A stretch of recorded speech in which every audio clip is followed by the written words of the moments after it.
Então, na prática, a Guerra Fria ela tinha um mecanismo meio que automático, né? Esse mecanismo automático dava uma certa previsibilidade a tudo que ocorria naquele período. Em eventuais conflitos, era previsível a intervenção da potência atingida, o que tornava previsível a intervenção da potência rival. Ou seja, quando ocorriam conflitos localizados nesse período, basicamente, os Estados Unidos vinham apoiando um lado e a União Soviética apoiando o outro. Para que, se eles conseguissem, quem conseguisse vencer ali, se o lado que eu apoio conseguiu vencer, isso significa que aquele espaço vai naturalmente tender a ser uma área de influência minha. Se for o outro grupo apoiado pelo outro que ganhou, esse espaço vai tender a ser a área de influência do outro. Mas repara que nesses conflitos não existia uma atuação necessariamente direta. Não era a União Soviética contra os Estados Unidos, mas sim um lado apoiado pelo soviético e o outro lado apoiado pelos Estados Unidos, o que dá uma diferença aí. Mas isso dava uma previsibilidade a tudo, né? Tudo era meio previsível no sentido de que o que ocorresse no mundo nesse período, basicamente, ia ser cooptado por esse sistema bipolar, né? Então, os conflitos que ocorriam, né, solução sistêmica de conflitos, uma vez que surgiu uma ameaça à estabilidade, existia algum conflito, por exemplo, conflitos de independência em países da África, como Angola, né, em 75, conflitos da Guerra da Coreia, Guerra do Vietnã, eram conflitos que ocorriam, mas eles foram conflitos cooptados por esse sistema que tinha uma certa estabilidade, ou seja, cada polo assumia a posição de um lado ou do outro do conflito, prevenindo a generalização da guerra. Para evitar que isso crescesse além do controle, basicamente cada lado apoiava claro, buscando ganhar áreas de influência, mas de alguma forma isso para o sistema da Guerra Fria era bom, porque isso evitava que algo fora do controle ocorresse e mudasse toda a ordem internacional, né? Então estava sempre dentro daquela ordem de bipolar, ou era a União Soviética ou os Estados Unidos. E na prática, quando isso ocorria, esses conflitos ocorriam, era a tendência de um alinhamento automático dos países. A maior parte dos países do mundo se alinhava com um lado ou outro, né? Eram raros os países que eram chamados de países não alinhados, que não estavam sob influência soviética ou sob influência americana, que estabeleciam relações com os dois lados, né? Cada ator internacional alinhava-se com a potência dominante no seu campo, reduzindo os riscos de alteração do equilíbrio do sistema. Se todo mundo que estava ali, ou a maioria, estava se alinhando com um lado ou com o outro, isso fortalecia a existência desse sistema bipolar, né? Então, é por isso que se fala que era um sistema autorregulador, né? E evitou a ocorrência de uma guerra sistêmica, uma guerra que alterasse todo o equilíbrio mundial, que justamente seria uma guerra nuclear, né? É claro que o mundo teve alguns momentos de tensão que geraram um medo ainda maior de ocorrência dessa guerra generalizada, de algo que mudasse totalmente a estrutura de organização das relações internacionais, mas não ocorreu. Então, exemplos desses momentos, né? Em alguns momentos de conflitos da Guerra Fria. A Guerra da Coreia foi um dos primeiros. A Coreia até hoje é dividida em Coreia do Norte e Coreia do Sul, são dois países com governos autônomos e linhas político-econômicas totalmente distintas, mas desde que acabou a Guerra da Coreia em 1953, essa situação é a Coreia do Sul alinhada com os Estados Unidos e a Coreia do Norte era mais alinhada com o modelo soviético, apesar de ter adotado um sistema mais autônomo. Acabou que no final, você teve momentos, né, que a guerra, você teve a invasão da Coreia do Norte aqui para o Sul, a invasão da Coreia do Sul depois ganhou até mais em cima, como está mostrando aqui, né, mas depois se voltou ao patamar original de divisão das Coreias, com referência ao paralelo, esse paralelo aqui 38 norte, né, esse paralelo que é o paralelo de referência da divisão das Coreias. Outro exemplo de tensão em que cada lado deu apoio a um lado de conflito, um lado da tensão, foi a construção do Muro de Berlim, né? O Muro de Berlim, na verdade, ele foi construído só na cidade de Berlim, que está aqui. Ó. Aqui tem o mapa da Alemanha, né? Aqui está mostrando a Alemanha em 1945, depois que ela perdeu a guerra. Ela foi toda repartida em áreas de influência, em áreas de controle da Inglaterra, da França, Estados Unidos e da União Soviética. Né? Isso aqui deu origem à chamada Alemanha Oriental, que era alinhada com a União Soviética, e aqui a Alemanha Ocidental, que era alinhada com os Estados Unidos. Né? Só que dentro da Alemanha, da parte oriental, tinha a cidade de Berlim. E a cidade de Berlim também foi dividida. Né? Aqui a área de influência ocidental, Estados Unidos, Inglaterra e França, e mais para a direita, a área de influência da União Soviética. Né? Em Berlim. E teve um momento, em 61, que quando eles dividiram, não havia uma divisão física entre os espaços, mas em 61 a União Soviética, o governo da Alemanha Oriental, claro, pressionado pela União Soviética, foi uma ação soviética, então para evitar a fuga de mão de obra da Alemanha Oriental, que estava começando a ocorrer, né, quando teve essa divisão, os soviéticos, junto com o governo da Alemanha Oriental, resolveram levantar um muro para impedir a passagem das pessoas da Alemanha Oriental para a Alemanha Ocidental, né? Do lado oriental de Berlim para o lado ocidental de Berlim. E aí, para impedir essa passagem, né, na verdade eles cercaram basicamente o lado ocidental de Berlim com o muro, e para impedir essa circulação, e construíram do dia para a noite. Quando resolveram, não comunicaram nada antes e começaram a construir. As pessoas até foram muitas pegas de surpresa, né? E tem até imagens de pessoas tentando fugir, tem histórias, tem filmes que contam isso também. Tem pessoa, quando viu que o muro estava sendo construído, quando começou a entender o que estava em processo ali, então pessoas tentando se jogar para o outro lado. Depois teve um período de tensão, a pressão da Alemanha Ocidental com o apoio dos Estados Unidos para que a União Soviética e a Alemanha Oriental voltassem atrás, mas não voltaram. Mas foi um momento também que teve uma tensão forte, um risco maior de um embate mais direto, né, entre as duas potências. No caso, houve a divisão entre as duas potências na Europa. Isso aqui a gente chama de cortina de ferro, né? Seria essa área aqui, essa linha preta, né? E essa linha preta é cortina de ferro porque eles falam até onde iam os limites da área de influência na Europa da União Soviética, né? Foi apelidada pelo lado ocidental de cortina de ferro.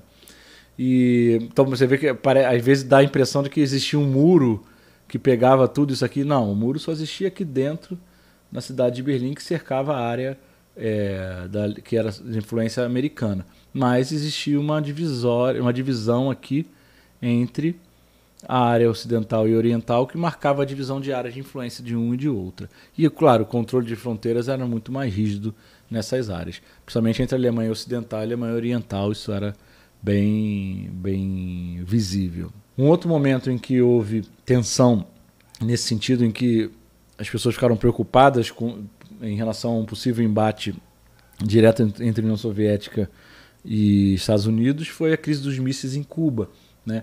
Quando os Estados Unidos descobriram que a União Soviética havia instalado em Cuba alguns mísseis que estavam até apontados para os Estados Unidos, e Cuba é ao lado dos Estados Unidos. Então, até como uma demonstração simbólica de poder. E aí os Estados Unidos não gostaram disso e exigiram a retirada dos mísseis e tal. Na verdade, a União Soviética estava colocando esses mísseis como uma retaliação a outros mísseis que os Estados Unidos haviam colocado na Turquia, se não me engano. E aí acabou que houve uma tensão bem grande e durante alguns dias foi um momento que dizem que o mundo ficou mais perto de uma guerra nuclear. A outra guerra, ou outro momento marcante, assim, né, existiram vários, mas um outro que vale a pena falar, a Guerra do Vietnã, né, de 59 a 75, que também foi um momento, uma guerra localizada, mas que houve a interferência das potências, e no caso da americana houve uma interferência bem direta, né? Eles mandaram tropas diretamente para lá, mas não houve o envio de tropas direto da Rússia. A Rússia dava apoio, a União Soviética dava apoio ao Vietnã do Norte, mas não houve uma guerra direta entre Estados Unidos e União Soviética lá, né? Mas acabou essa guerra com os Estados Unidos indo embora e o Vietnã se reunificando a partir dessa saída dos Estados Unidos, e o Vietnã sob orientação soviética a partir daí, né? Mais um país que tinha passado por muitos anos de guerra, né? Então, 16 anos, né? Então, nesses 16 anos de guerra, é um país totalmente destruído, mas que ficou sob influência soviética. Um outro evento também associado a esse esquema da Guerra Fria foi a invasão soviética do Afeganistão, em 1979. Em 1979, a União Soviética invadiu o Afeganistão e ficou lá por cerca de 10 anos, né? Mas durante esse período que a União Soviética ocupou o Afeganistão, vários grupos tentaram resistir a essa invasão e lutaram contra os soviéticos para tentar tirar os soviéticos de lá. E como tudo que acontecia naquele período acabava entrando para o contexto da Guerra Fria, isso também entrou, né? A partir daí também dessa invasão, esses grupos que resistiam à invasão soviética começaram a ser apoiados por quem? Pelo outro lado, pelos Estados Unidos.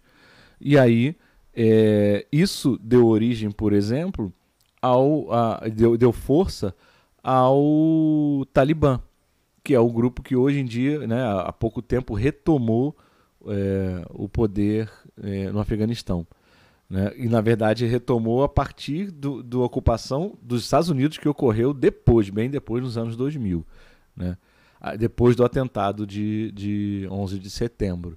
Né? Ou seja, o Afeganistão foi invadido pela União Soviética, os grupos que resistiam a essa invasão ficaram sendo apoiados e armados pelos Estados Unidos, né? Dentre eles o Talibã e a Al-Qaeda, né? E acabou que depois de um tempo, com o fim da União Soviética, essa União Soviética saiu também do Afeganistão, e esses grupos que haviam sido apoiados e armados pelos Estados Unidos acabaram sendo eles os grupos que resistiram ou atacaram os Estados Unidos, né? É bem irônico, bem irônica essa situação. Então isso se configurou com um mapa mundi, né, bem marcado por uma divisão, que era a divisão da área de influência soviética, que é a parte vermelha, e outros aliados aqui, né, China, Mongólia, e uma grande área de influência americana. Você tem a área da OEA, Organização dos Estados Americanos, aqui, sob influência dos Estados Unidos, exceto Cuba, né? OTAN, a área da OTAN, que pega aqui, a Organização do Tratado do Norte. A OTAN é um tratado militar de apoio, de defesa mútua dos países que estavam dentro dela. E, na verdade, por que ela foi feita? Para dar garantias de intervenção militar naqueles países que estavam mais próximos da União Soviética, da área chamada Cortina de Ferro, da área de onde poderia haver um processo de tentativa de expansão de área de influência pela União Soviética. Então, é para dar apoio militar, né? E, ao mesmo tempo, a mesma coisa acontecia no lado soviético, era o Pacto de Varsóvia também, para evitar a possibilidade de um crescimento ou de uma expansão de área de influência americana pela força. Existia o Pacto de Varsóvia, que era um pacto militar de apoio da União Soviética a qualquer um que fosse ameaçado ou que fosse atacado pelo bloco oposto, né? Mas você vê que a maior parte do mundo é influência americana e uma parte importante aqui sob influência direta da União Soviética. E ficou essa disputa, e depois, quando as colônias europeias aqui na África conseguem finalmente a sua independência, aí cada uma vai caminhando para um lado, né? O exemplo que a gente falou antes, que é o de Angola. Angola teve uma guerra civil longa, apoiada, cada lado apoiado pela União Soviética ou pelos Estados Unidos. Ou seja, basicamente ia tudo se adequando a esse modelo de disputa entre Estados Unidos e União Soviética. Esse era o modelo da Guerra Fria, essa era a ordem bipolar, que cooptava todos os processos.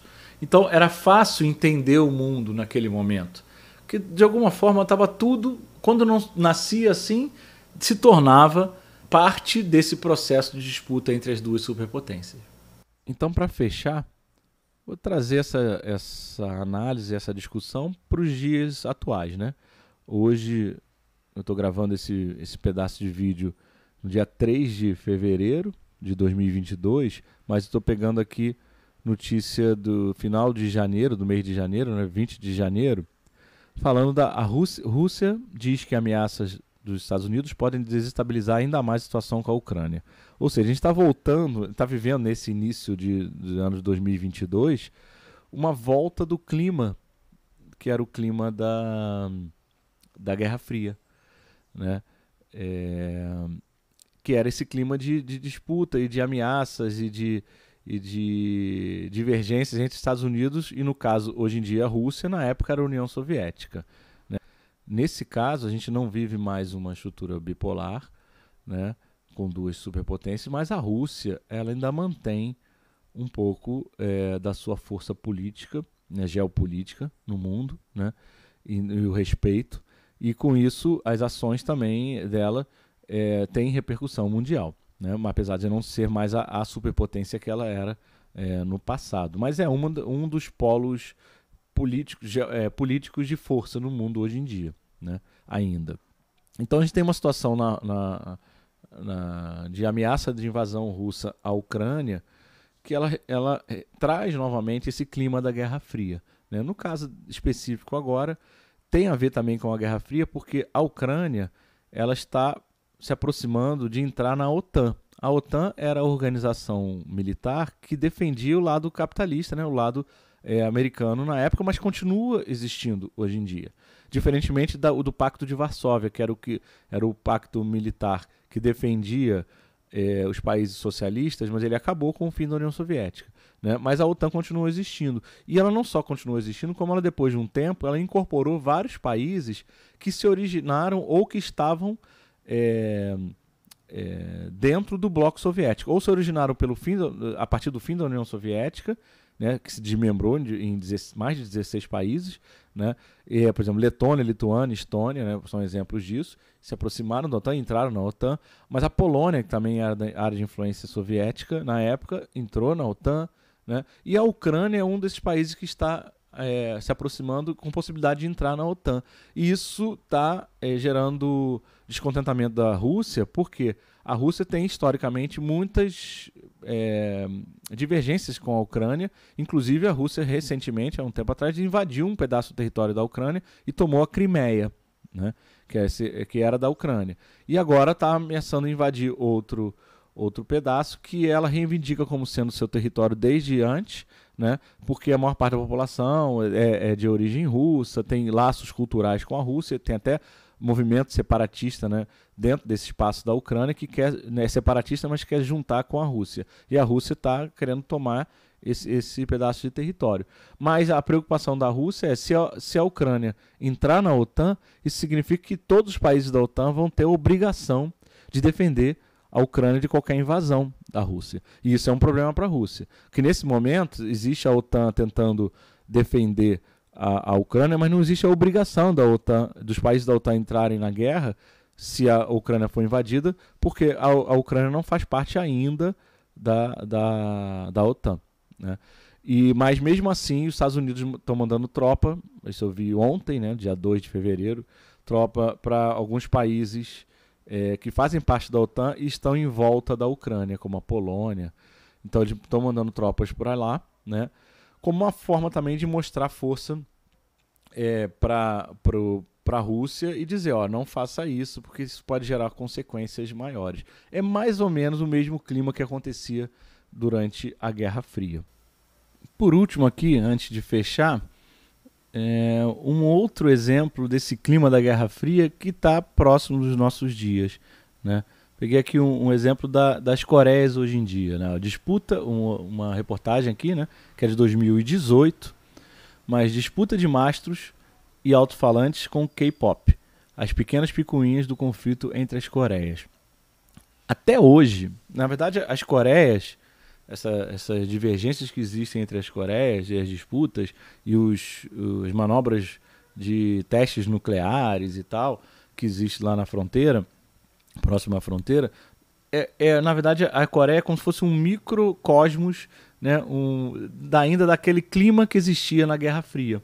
Só que existe, nesse caso, entre uma Coreia e outra Coreia. Na Coreia do Sul, um modelo capitalista, alinhado aos Estados Unidos, e a Coreia do Norte com o modelo socialista desde Guerra das Coreias na década de 50 do século XX. Tá?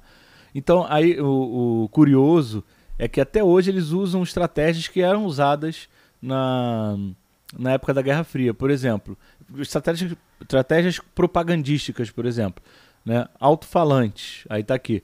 Os dois países lutam há anos em uma espécie de guerra auditiva. Enormes alto-falantes sul-coreanos instalados na fronteira com o norte costumavam transmitir desde canções do estilo K-pop, como é o chamado pop sul-coreano, até boletins climáticos no noticiário crítico ao vizinho comunista. Os equipamentos foram desligados nesse mês, no contexto da retomada das negociações bilaterais de decisão de suspender os testes nucleares, isso na Coreia do Norte. Tá? Ou seja, 2018 nessa reportagem, mas os alto-falantes que eles usavam para tocar K-pop como sendo parte de uma guerra de propaganda entre as duas Coreias, que era o que existia também na Guerra Fria. Né? Entre as alemãs também ocorreu esse tipo de guerra de propaganda, né? Em diversas outras partes do mundo. Inclusive circulavam boatos, né? Falando mal do lado socialista nos países capitalistas, inclusive no Brasil, e o contrário também ocorria. Né? Circulavam boatos no lado socialista, nos países socialistas, falando mal do que ocorria, do que existia no lado capitalista. Né? Muitas vezes coisas inventadas de um lado e de outro. Mas isso fazia parte desse processo da Guerra Fria, da disputa entre essas duas superpotências. No caso da Coreia, isso continua existindo hoje, apesar de não existir mais a Guerra Fria. Né? Um outro exemplo, mastros, né? Construção de mastros cada vez mais altos. Né? Durante os anos 80, o governo sul-americano sul-coreano, construiu um mastro de 97 metros de altura para hastear sua bandeira no povoado, né, de Daejeon-dong, na fronteira com o norte. O norte respondeu com a construção de um mastro ainda mais alto, 160 metros, e por aí vai. Né? Propaganda em balões, né? Um jogando o balão para o outro lado da fronteira com propagandas. Né? Balões adentram quilômetros no território e são muito eficientes na visão, né, do Alex Gladstein, cuja organização promove iniciativa Pendrives pela Liberdade, tradução livre, tática que envia ao norte, pelo ar, pendrives com filmes, programas de TV, documentários e cenas da vida cotidiana no sul. Ou seja, como existe um controle rígido da circulação de informações na Coreia do Norte, isso faz parte até hoje de estratégias da Coreia do Sul para levar algum tipo de informação a que os habitantes da Coreia do Norte não têm acesso para lá. Né? E por aí vai, né? E um outro lado também manda balões, manda propaganda pro lado oposto, né? Agentes secretos, ou seja, toda uma forma de competição por meio de propagandas ou até de espionagem que existia na Guerra Fria entre Estados Unidos e União Soviética, ela continua existindo entre as Coreias, né? Algo então mais restrito, mas que reproduz um pouco o clima da Guerra Fria, numa área bem pequena, mas reproduz esse clima. E é isso. Fico aqui e fui.